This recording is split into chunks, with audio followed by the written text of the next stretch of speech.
जय हिंद, जय भारत। मेरा नाम विपिन कुमार और आज अपन संविधान का एक और महत्वपूर्ण टॉपिक पढ़ेंगे, साधारण विधेयक। तो मैं आपको बता दूं कि मैं लगातार, जैसे मैंने कल धन विधेयक पढ़ाया था तो उसके अंतर्गत भी मैंने ये बताया था कि धन विधेयक के संबंध में राष्ट्रपति की शक्तियां क्या होती हैं। तो आज साधारण विधेयक के संबंध में भी हम पढ़ेंगे कि राष्ट्रपति की क्या शक्तियां होती हैं। तो यहाँ पर साधारण विधेयक को कंप्लीट पढ़ेंगे और मैं आपको बता दूं कि साधारण विधेयक से लगभग जो है 30-40 क्वेश्चन मैं आज आपको बताऊंगा कि जो एग्जाम में आते हैं। ठीक है, तो आज आप जो है इसका कंप्लीट अध्ययन करते हैं। तो चलो स्टार्ट करते हैं। तो आज का भैया हमारा टॉपिक है साधारण विधेयक। तो आज का जो हमारा टॉपिक है वह है भैया साधारण विधेयक।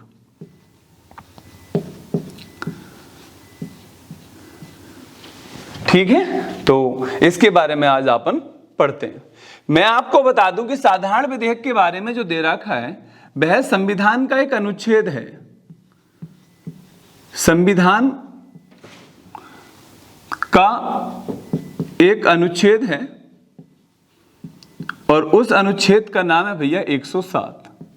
संविधान का एक अनुच्छेद है 107। तो उस अनुच्छेद में बताया गया है कि साधारण विधेयक को हम संसद के किसी भी सदन में पुनर्स्थापित कर सकते हैं। संसद के हम किसी भी सदन में पुनर्स्थापित कर सकते हैं। इसको हम लोकसभा में भी पुनर्स्थापित कर सकते हैं और इसको भैया हम राज्यसभा में भी पुनर्स्थापित कर सकते हैं। ठीक है, क्योंकि हमने देखा था कि जब हम धन विधेयक के बारे में पढ़ रहे थे तब हमने आपको बताया था कि संविधान के अनुच्छेद 109 के तहत धन विधेयक को केवल लोकसभा में ही पुनर्स्थापित किया जा सकता है, परंतु ऐसी कोई भी बाध्यता साधारण विधेयक के संबंध में नहीं है। संविधान का अनुच्छेद 107 कहता है कि हम साधारण विधेयक को संसद के किसी भी सदन में पुनर्स्थापित कर सकते हैं, अर्थात हम इसको लोकसभा में भी पहले पुनर्स्थापित कर सकते हैं या इसको हम राज्यसभा में भी पहले पुनर्स्थापित कर सकते हैं। ऐसी कोई भी बाध्यता नहीं है। दूसरी बात हमें यहां पे यह समझनी होगी कि साधारण विधेयक को संसद में पुनर्स्थापित करने से पहले हमें राष्ट्रपति की अनुमति की आवश्यकता नहीं होती है। राष्ट्रपति की अनुमति की आवश्यकता नहीं होती है। आवश्यकता नहीं होती है। ठीक है भैया, जैसे हमने पढ़ा था कि जो धन विधेयक होता है, धन विधेयक को लोकसभा में पुनर्स्थापित करने से पहले हमें राष्ट्रपति से पूर्व अनुमति लेनी पड़ती है और राष्ट्रपति की पूर्व अनुमति के बाद ही उसे हम लोकसभा में पुनर्स्थापित करते हैं। परंतु साधारण विधेयक के संबंध में ऐसा कोई प्रावधान नहीं है कि साधारण विधेयक को संसद में पुनर्स्थापित करने से पहले हमें राष्ट्रपति की अनुमति की आवश्यकता होगी, अर्थात साधारण विधेयक को राष्ट्रपति की पूर्व अनुमति के बिना ही हम संसद में पुनर्स्थापित करते हैं। क्लियर है? अगली बात ये समझेंगे, जैसे कि हमें ये पता था कि जो हमारा धन विधेयक होता है वह धन विधेयक लोकसभा में केवल मंत्री के द्वारा ही पुनर्स्थापित किया जाता है, परंतु साधारण विधेयक को मंत्री भी पुनर्स्थापित कर सकता है और इसको जो है गैर मंत्री भी पुनर्स्थापित कर सकता है। क्लियर हो गया? परंतु यदि ये मंत्री के द्वारा पुनर्स्थापित होगा तो ये सरकारी विधेयक कहलाएगा और यदि ये गैर मंत्री के द्वारा पुनर्स्थापित होगा तो ये साधारण विधेयक कहलाएगा। मैं आपको इसका अंतर बता दूं, ध्यान से देखना कि यदि साधारण विधेयक को मंत्री के द्वारा पुनर्स्थापित किया गया लोकसभा में और यह लोकसभा में पारित ना हो पाए तो मंत्री परिषद को त्यागपत्र देना पड़ेगा। परंतु यदि साधारण विधेयक को लोकसभा में किसी गैर मंत्री के द्वारा पुनर्स्थापित किया गया और यह विधेयक लोकसभा में पारित ना हो पाए तो मंत्री परिषद को त्यागपत्र देना नहीं पड़ता है। यह इसमें जो है वो बेसिक अंतर है। क्लियर है? तो मैंने आपको बता दिया कि साधारण विधेयक को संसद में मंत्री भी पुनर्स्थापित कर सकता है और इसे गैर मंत्री भी पुनर्स्थापित कर सकता है। अंतर यह है कि अगर मंत्री ने पुनर्स्थापित किया और यह विधेयक लोकसभा में पारित ना हो पाए तो मंत्री परिषद को त्यागपत्र देना पड़ेगा, परंतु यदि यह विधेयक गैर मंत्री के द्वारा पुनर्स्थापित किया गया और यह विधेयक गिर जाए तो मंत्रिपरिषद को त्यागपत्र देने की आवश्यकता नहीं है। यह इसमें जो है वो मूलभूत अंतर है। तो इस विधेयक को मंत्री भी पुनर्स्थापित कर सकता है और इसको गैर मंत्री भी पुनर्स्थापित कर सकता है। इसको हम लोकसभा में भी पुनर्स्थापित कर सकते हैं और भैया इसको हम राज्यसभा में भी पुनर्स्थापित कर सकते हैं। अब अगली बात, जिस भी सदन में आप इसको पुनर्स्थापित करेंगे उस सदन में जो है वो 3 क्रम होंगे, उसमें जो है वो 3 पैटर्न होंगे।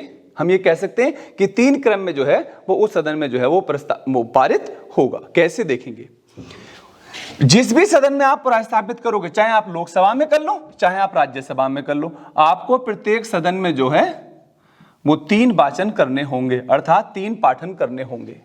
एक होता है प्रथम वाचन और एक होता है भैया द्वितीय वाचन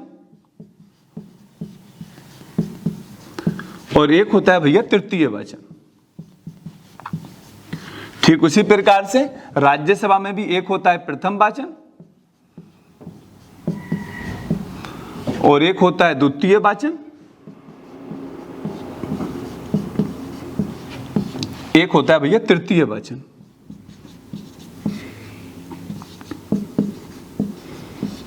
क्लियर? अब ये क्या होते हैं मैं बता देता हूं आपको। मानो कि आपने साधारण विधेयक को लोकसभा में पुनर्स्थापित किया, तो जब लोकसभा में साधारण विधेयक पेश किया जाएगा, जब साधारण विधेयक लोकसभा में पेश किया जाएगा तो भैया उसे कहते हैं प्रथम वाचन। क्लियर? केवल साधारण विधेयक को पुनर्स्थापित कर दिया तो उसे कहते हैं प्रथम वाचन।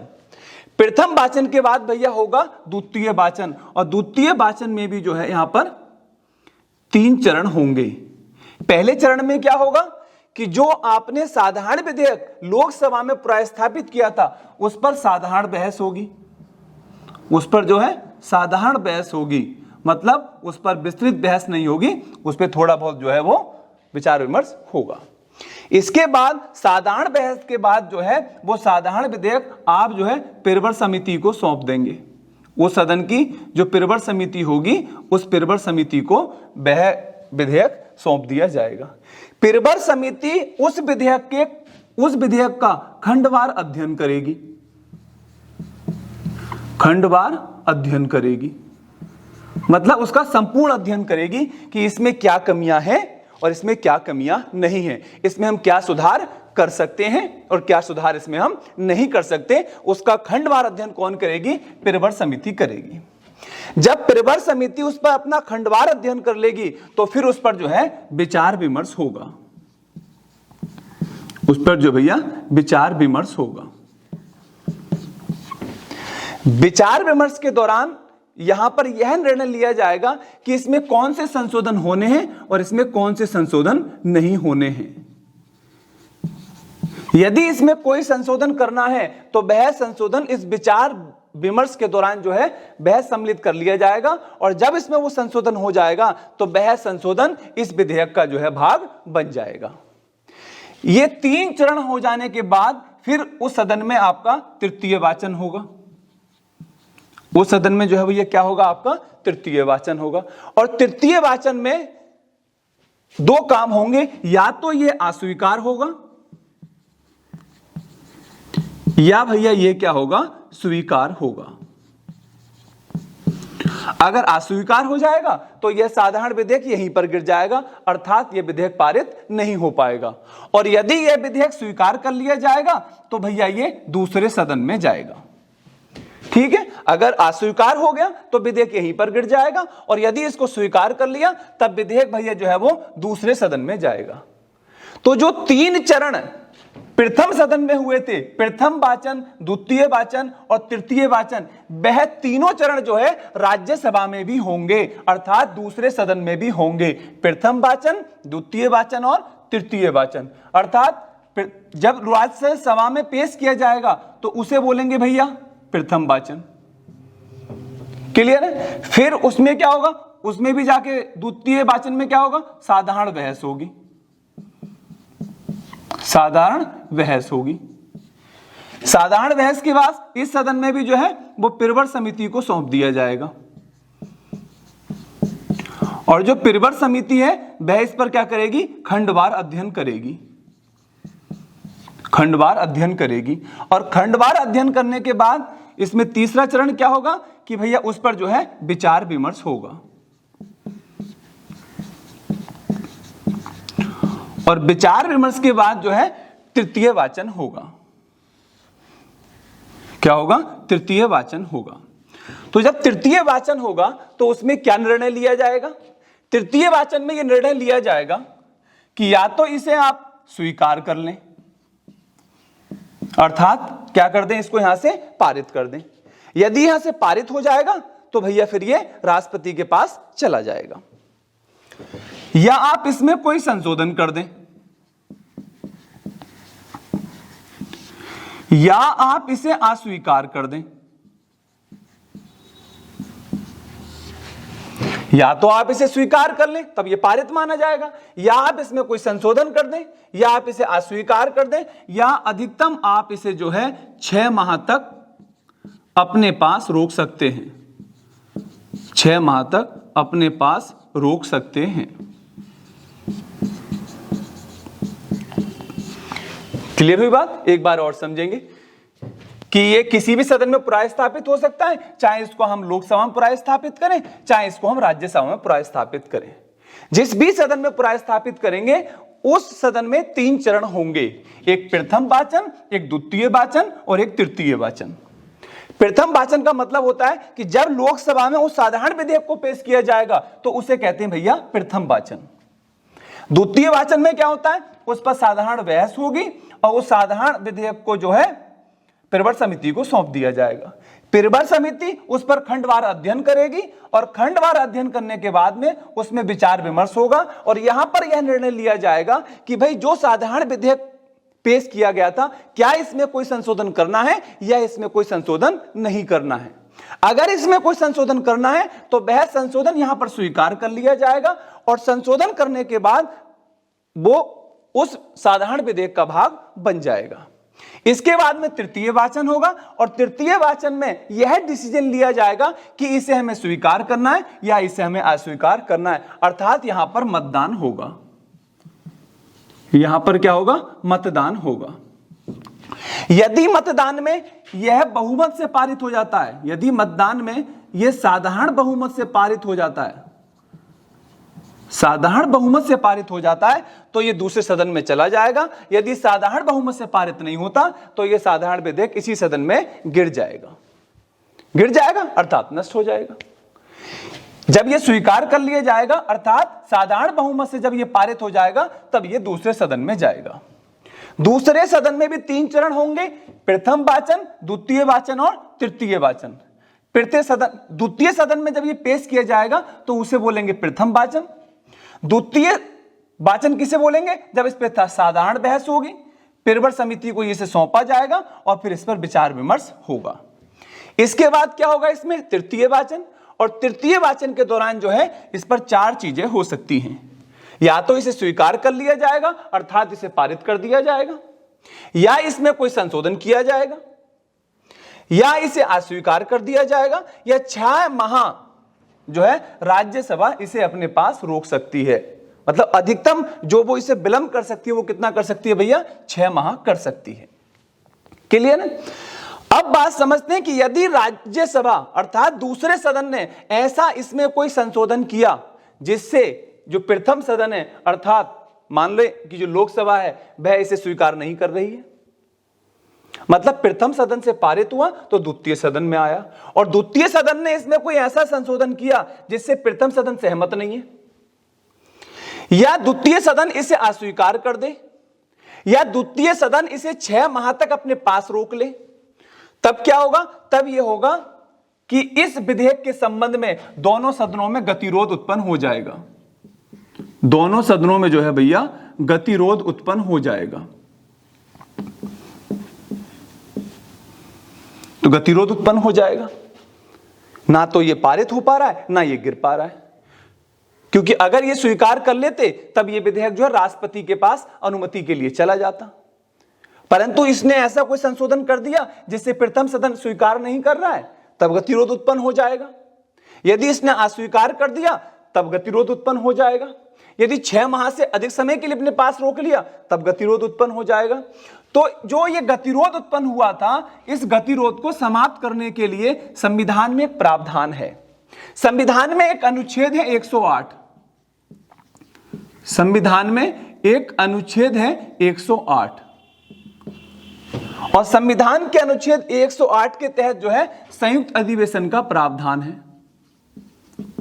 जो संयुक्त अधिवेशन होता है, संयुक्त अधिवेशन का प्रावधान है।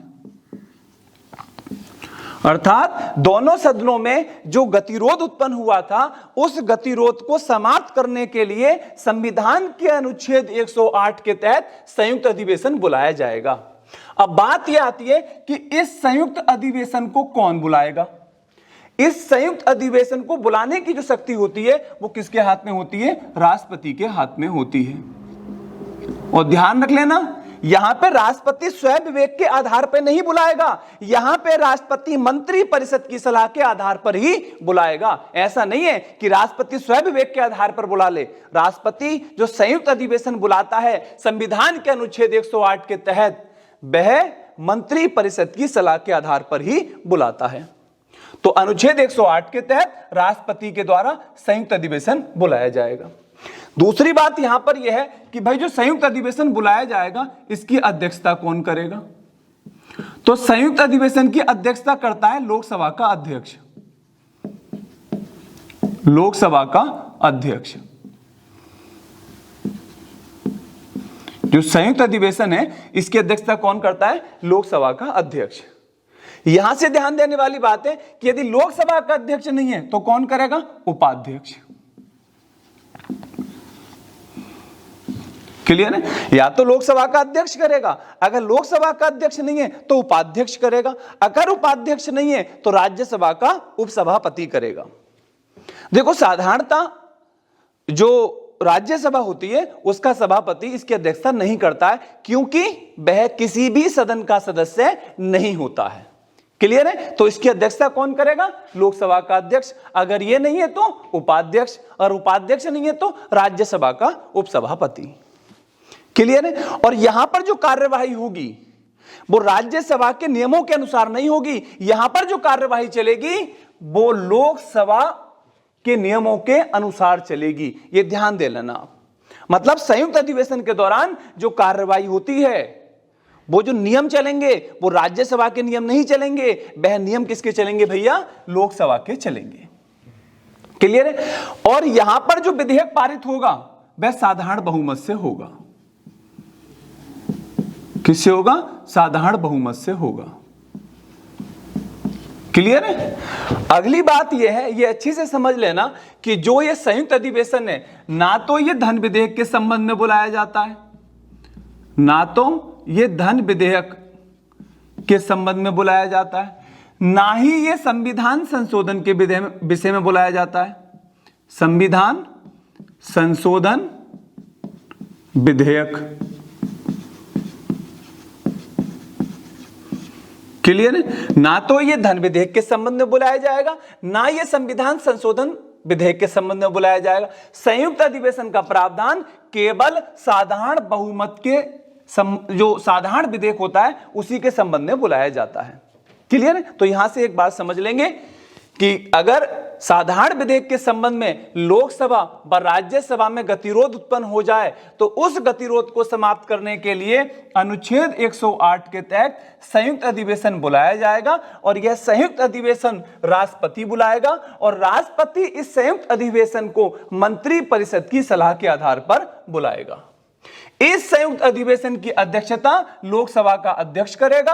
अगर लोकसभा का अध्यक्ष नहीं है तो उपाध्यक्ष करेगा, अगर उपाध्यक्ष नहीं है तो राज्यसभा का उपसभापति करेगा। क्लियर है? और यहां से जो विधेयक पारित होगा वो साधारण बहुमत से होगा। और दो बात ये समझेंगे कि धन विधेयक के संबंध में संयुक्त अधिवेशन नहीं बुलाया जाता है, और संविधान संशोधन विधेयक के संबंध में भी आपका संयुक्त अधिवेशन नहीं बुलाया जाता है। तो इस प्रकार से जो है दोनों सदनों में गतिरोध समाप्त हो जाएगा, और गतिरोध समाप्त हो जाने के बाद जो है फिर विधेयक जो है वो अनुमति के लिए किसके पास जाएगा? राष्ट्रपति के पास जाएगा। यहां से एक बात अच्छे से समझ लेना कि जो संयुक्त अधिवेशन है, जो आपका संयुक्त अधिवेशन था,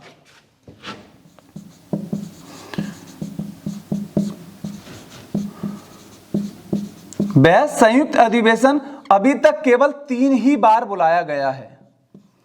जब से हमारा भारत आजाद हुआ है, अर्थात 26 जनवरी 1950 के बाद जब से भारतीय संविधान लागू हुआ है, तो इस संबंध में जो संयुक्त अधिवेशन है वह केवल अभी तक 3 बार ही बुलाया गया है।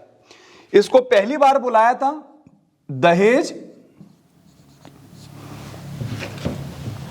निरोध अधिनियम, दहेज निरोध विधेयक के संबंध में, और इसको बुलाया था किसने? पंडित जवाहरलाल नेहरू ने। उस समय जो प्रधानमंत्री थे वो पंडित जवाहरलाल नेहरू थे, और पंडित जवाहरलाल नेहरू ने जो है इसकी सिफारिश की थी, किससे? राष्ट्रपति से।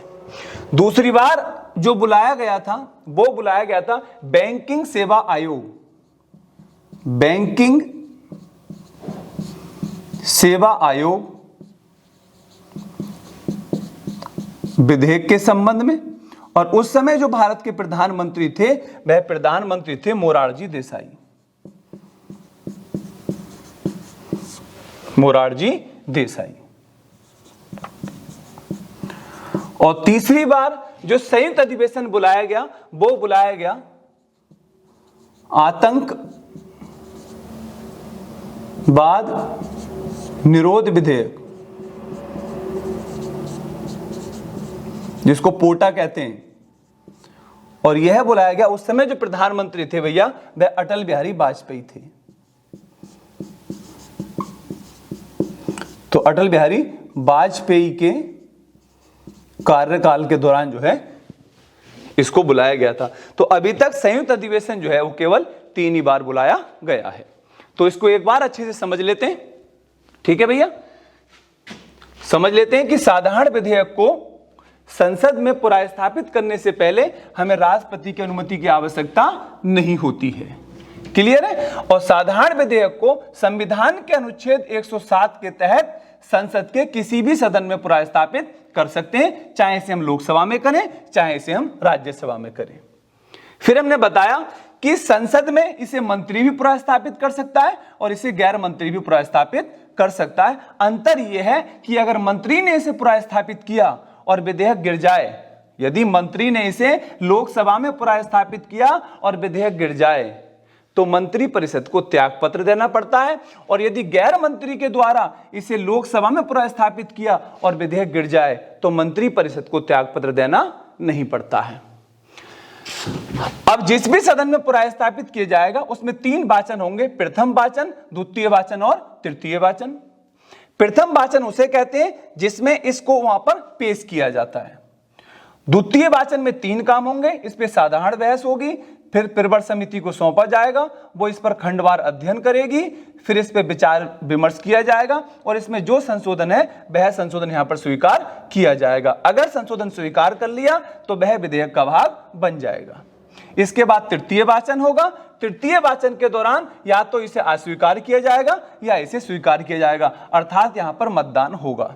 यदि मतदान में यह साधारण बहुमत से पारित हो जाएगा तो यह दूसरे सदन में जाएगा और दूसरे सदन में भी प्रथम सदन की तरह प्रथम वाचन होगा, द्वितीय वाचन होगा और भैया तृतीय वाचन होगा। क्लियर है? और तृतीय वाचन के दौरान या तो वह इसे पारित कर देंगे या इसमें कोई संशोधन की अनुशंसा करेंगे या इसे अस्वीकार कर देंगे या 6 माह तक अपने पास इसे रोक सकते हैं। क्लियर है? यदि इसे पारित कर दिया तो इस दोनों सदनों से पारित हो जाने के बाद यह राष्ट्रपति के पास जाएगा।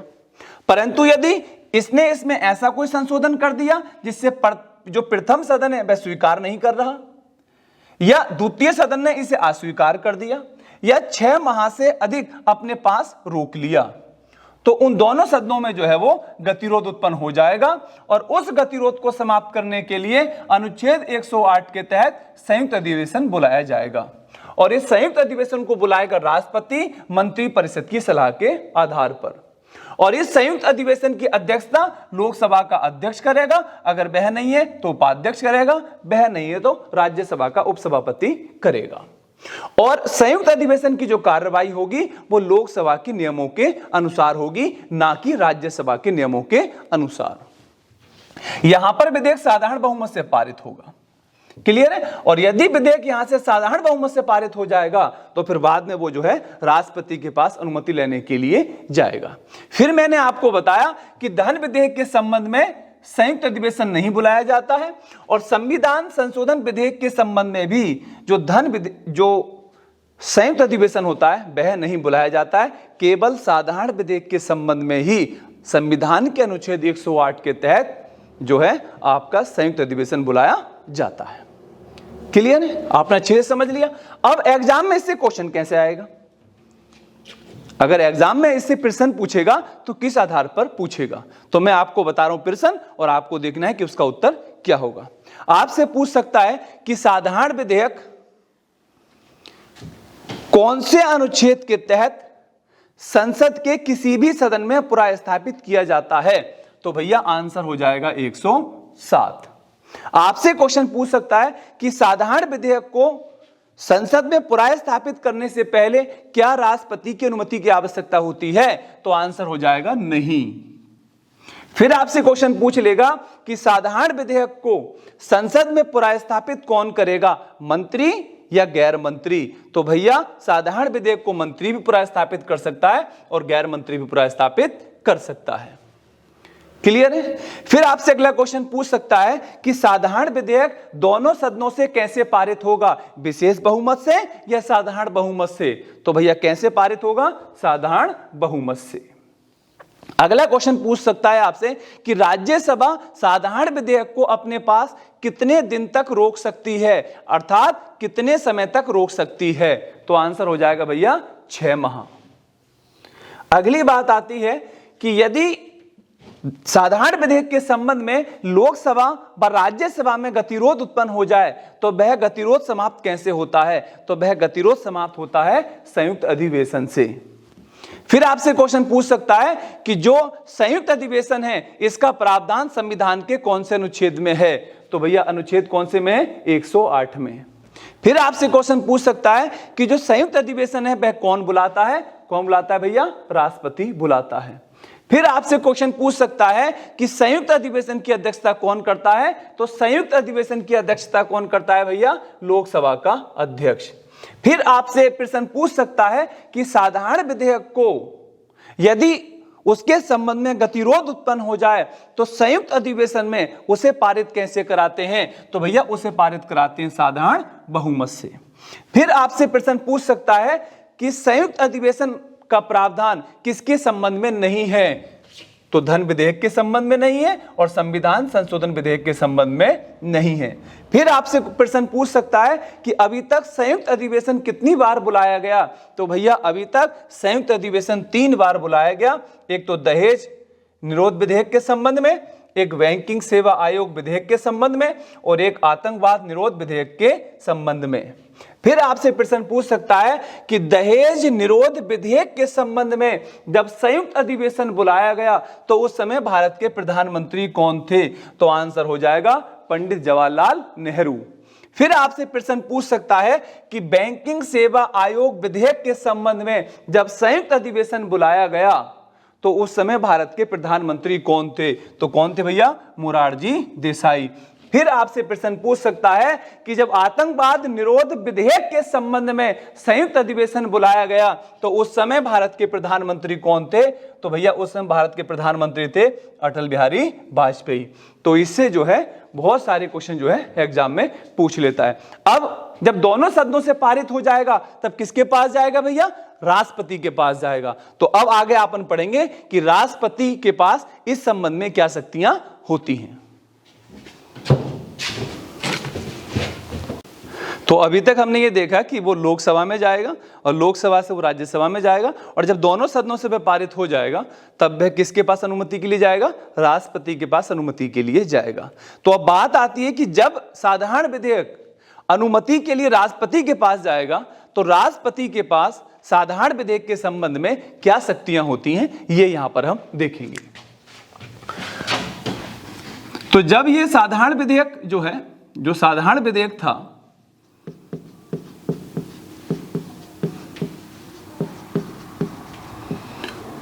दोनों सदनों से पारित होने के बाद, दोनों सदनों से पारित होने के बाद, पारित होने के बाद जो है वो किसके पास जाएगा भैया? राष्ट्रपति के पास जाएगा।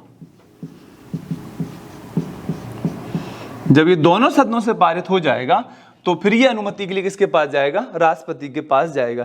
क्योंकि जब तक राष्ट्रपति किसी विधेयक पर अनुमति नहीं देंगे, जब तक वह कानून नहीं बन सकता, अर्थात वह अधिनियम नहीं बन सकता। अधिनियम जब ही बनेगा जब अनुमति कौन देगा? इसको राष्ट्रपति देगा। तो जब साधारण विधेयक दोनों सदनों से पारित हो जाने के बाद राष्ट्रपति के पास जाएगा, तो राष्ट्रपति के पास क्या शक्तियां होती हैं? इसके संबंध में भैया जो है अनुच्छेद 111 में दे रखा है। अनुच्छेद 111 में दे रखा है। अनुच्छेद 111 क्या कह रहा है? अनुच्छेद 111 कह रहा है कि राष्ट्रपति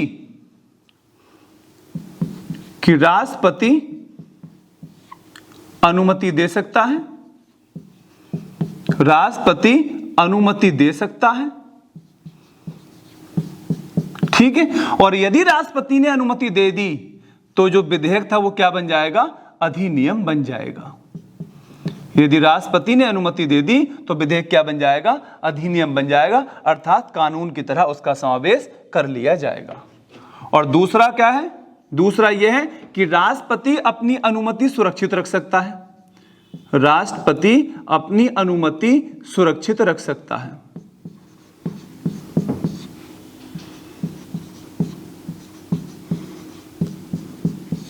इसका मीनिंग क्या? इसका मीनिंग है कि यदि राष्ट्रपति ने किसी विधेयक के संबंध में, जो साधारण विधेयक इसके पास आया था, यदि इसने अनुमति सुरक्षित रख ली तो वह विधेयक जो है समाप्त हो जाता है।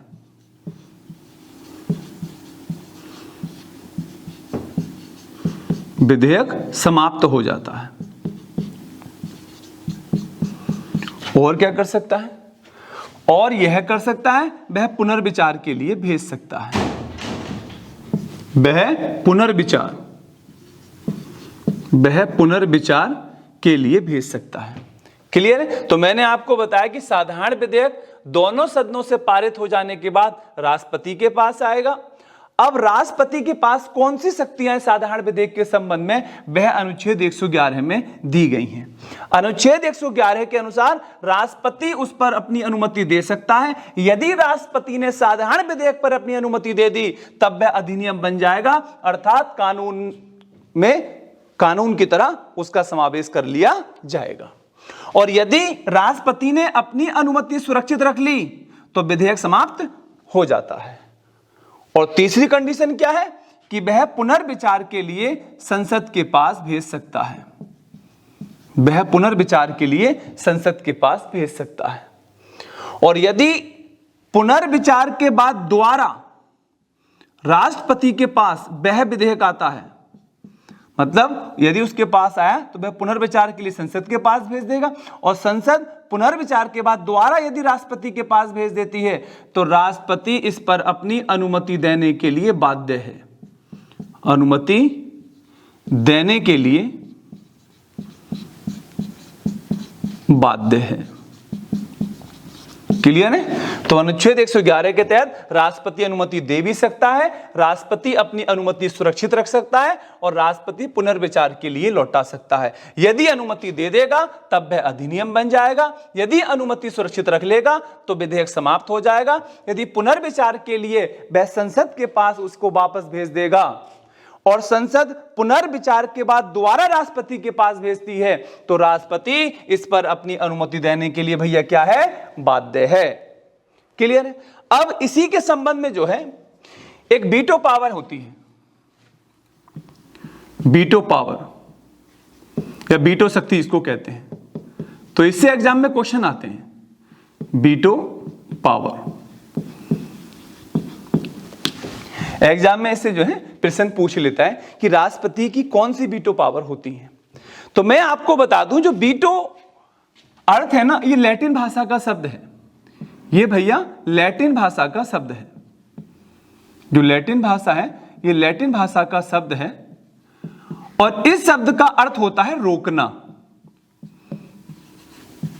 इस शब्द का अर्थ होता है रोकना, अर्थात जब विधेयक राष्ट्रपति के पास जाएगा तो राष्ट्रपति विधेयक को किस प्रकार रोक सकता है, उसे कहते हैं राष्ट्रपति की वीटो शक्ति।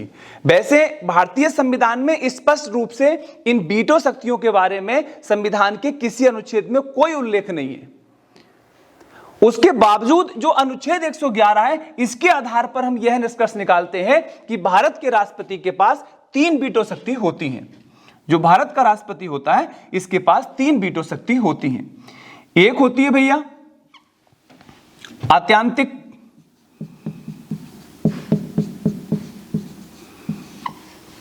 वीटो,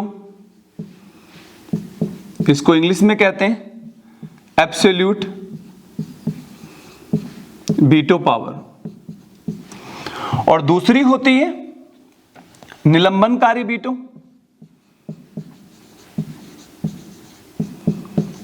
निलंबनकारी वीटो, और भैया इसे इंग्लिश में कहते हैं सस्पेंशन वीटो, सस्पेंसिव वीटो,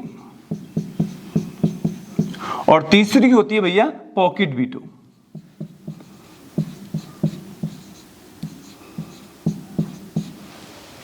तीसरी होती है भैया पॉकेट वीटो।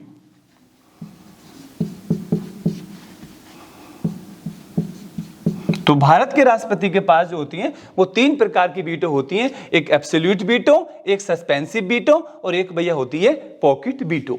अब मैं बता देता हूं आपको। देखिए, हमने कहा कि वो अनुमति दे देगा तो वो अधिनियम बन जाएगा, और यदि वह अनुमति अपनी सुरक्षित रख लेगा तो विधेयक समाप्त हो जाएगा। तो राष्ट्रपति की जो यही शक्ति होती है इसे ही कहते हैं भैया आत्यांतिक वीटो। मतलब जब राष्ट्रपति किसी विधेयक पर अपनी अनुमति सुरक्षित रख लेता है तो राष्ट्रपति की जो यह शक्ति होती है इसे कहते हैं आत्यांतिक वीटो। अब बात यह आती है कि राष्ट्रपति आत्यांतिक वीटो जो हमारी एब्सोल्यूट वीटो है इसका प्रयोग कब करता है। तो पहली बात तो यह है कि इस वीटो का प्रयोग जो राष्ट्रपति करेगा वह मंत्री परिषद की सलाह के आधार पर करेगा। जो मंत्री परिषद होती है उस मंत्री परिषद की सलाह के आधार पर करेगा। पहली बात तो यह है, सलाह पर करेगा।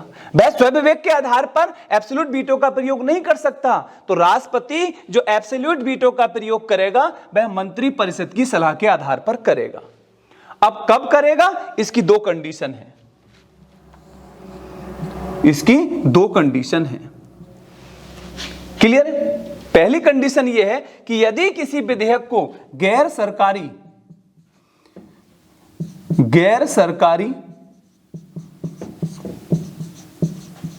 सदस्य के द्वारा पेश किया गया है,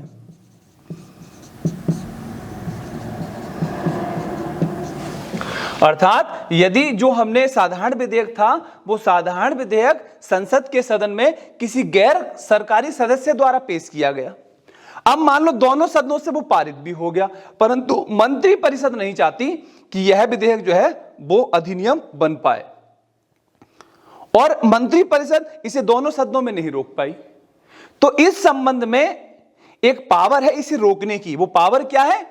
आत्यांतिक वीटो अर्थात एब्सोल्यूट वीटो। तो मंत्री परिषद जो है राष्ट्रपति से बोलेगी कि साहब इस पर आप अपनी अनुमति सुरक्षित रख लो, और जैसे ही राष्ट्रपति इस पर अपनी अनुमति सुरक्षित रख लेगा यह विधेयक क्या हो जाएगा? समाप्त हो जाएगा।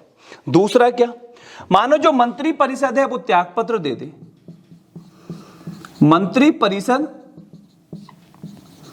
त्यागपत्र दे दे,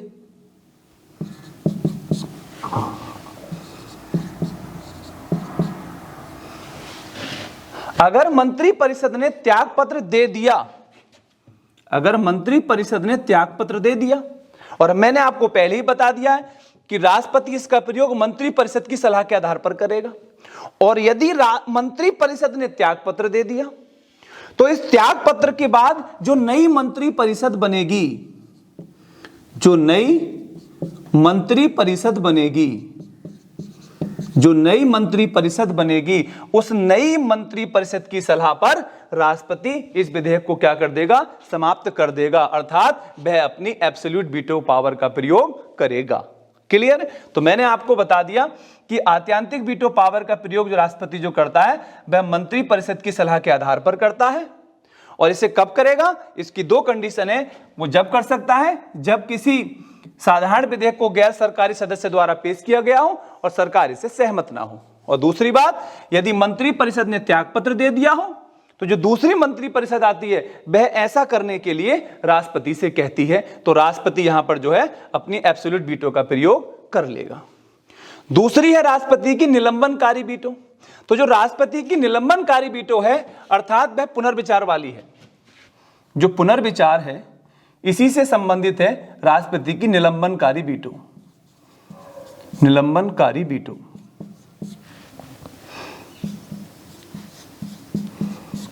क्लियर? निलंबनकारी वीटो क्या है?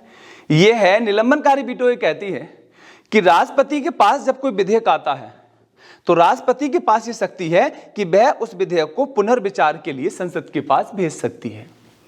परंतु यहां पर बाध्यता यह है कि अगर पुनर्विचार के बाद दोबारा राष्ट्रपति के पास आएगा तो राष्ट्रपति उस पर अपनी अनुमति देने के लिए क्या है, बाध्य है। तो राष्ट्रपति की जो इस प्रकार की शक्ति होती है पुनर्विचार वाली, इसे कहते हैं निलंबनकारी वीटो या इसे कहते हैं सस्पेंसिव वीटो।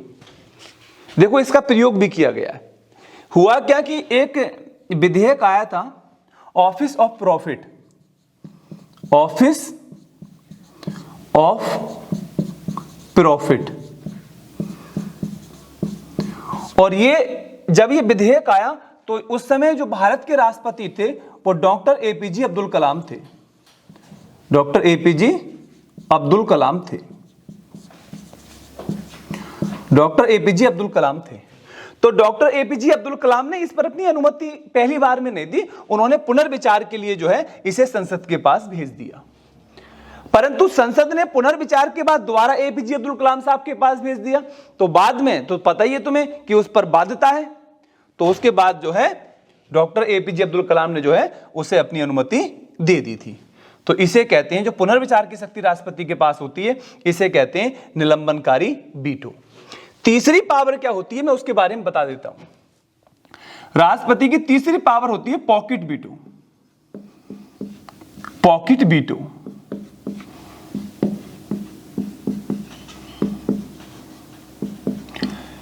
देखो, पॉकेट वीटो ये होती है कि बात यह है कि राष्ट्रपति पुनर्विचार के लिए कब लौटाएगा संसद के पास, यह कोई समय सीमा नहीं है। जैसे कि आप मान लो अमेरिका की बात कर लेते हैं।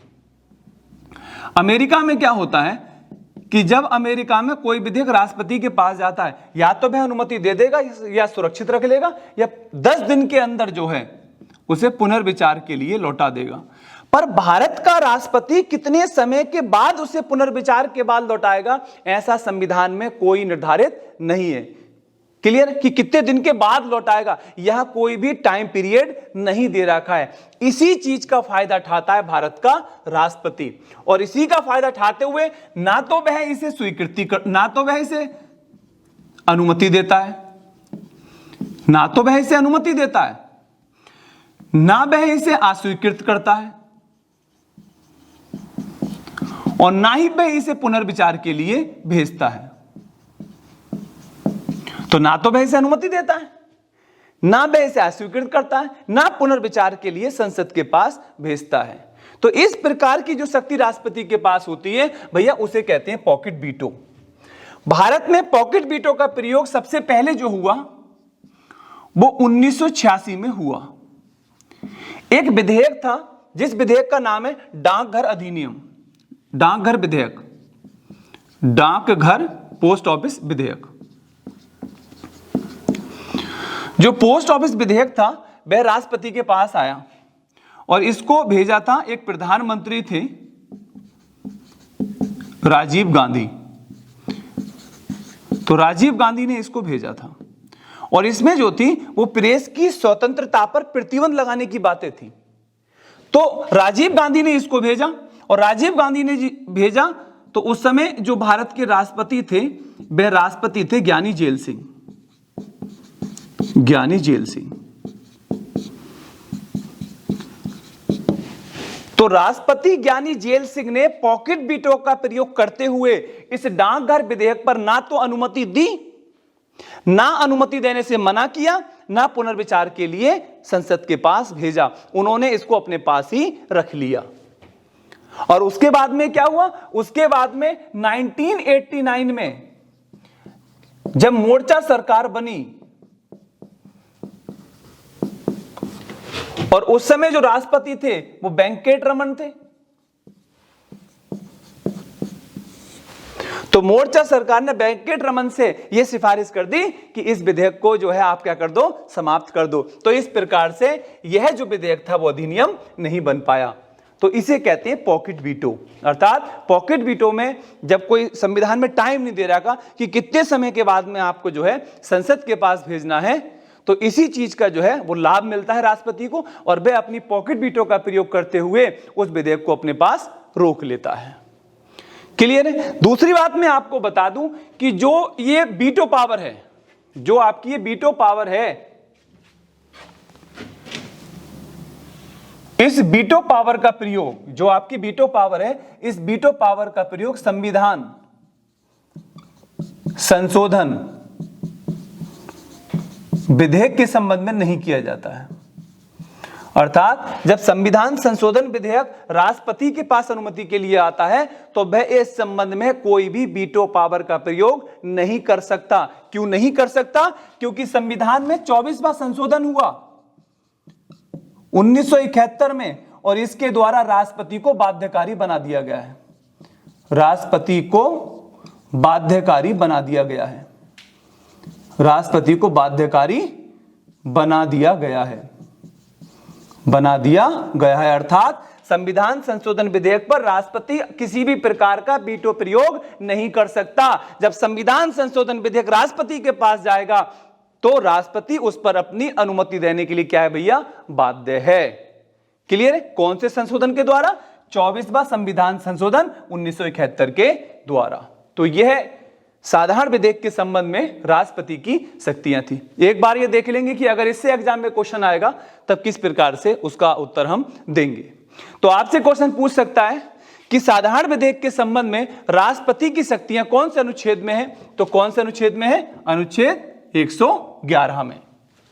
फिर बात यह आती है कि जब साधारण विधेयक राष्ट्रपति पुनर्विचार के लिए संसद के पास भेजता है और पुनर्विचार के बाद दोबारा जब वो राष्ट्रपति के पास आता है तो राष्ट्रपति उस पर अपनी अनुमति देने के लिए क्या है भैया? बाध्य है।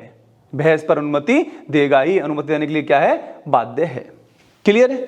फिर अगला क्वेश्चन आता है कि जो वीटो शक्ति है वह भारत के राष्ट्रपति पर कितनी प्रकार की वीटो शक्ति है? तो भारत के राष्ट्रपति के पास 3 प्रकार की वीटो शक्ति है। एक एब्सोल्यूट वीटो, एक सस्पेंसिव वीटो और एक है आपकी पॉकेट वीटो। अगला क्वेश्चन आता है कि क्या राष्ट्रपति संविधान संशोधन विधेयक के संबंध में वीटो पावर का प्रयोग कर सकता है? तो भारत का राष्ट्रपति पॉकेट वीटो, भारत का राष्ट्रपति संविधान संशोधन विधेयक के संबंध में वीटो पावर का प्रयोग नहीं कर सकता, क्योंकि 24वें संविधान संशोधन के द्वारा राष्ट्रपति को बाध्यकारी बना दिया गया है। अर्थात जब संविधान संशोधन विधेयक राष्ट्रपति के पास आएगा तो राष्ट्रपति उस पर अपनी अनुमति देने के लिए क्या है भैया? बाध्यकारी है। फिर आपसे क्वेश्चन आता है कि भारत में पॉकेट वीटो का प्रयोग सर्वप्रथम किस राष्ट्रपति के द्वारा किया गया? तो राष्ट्रपति कौन थे भैया? वो ज्ञानी जेल सिंह। तो ऐसे बहुत सारे क्वेश्चन जो है आपके एग्जाम में आते हैं। क्लियर है? तो आज का हमारा टॉपिक यहीं पे समाप्त होता है। कल नए टॉपिक के साथ मिलेंगे। और भैया अगर आपने हमारा चैनल सब्सक्राइब नहीं किया है तो प्लीज हमारे चैनल को सब्सक्राइब करें। जय हिंद, जय भारत।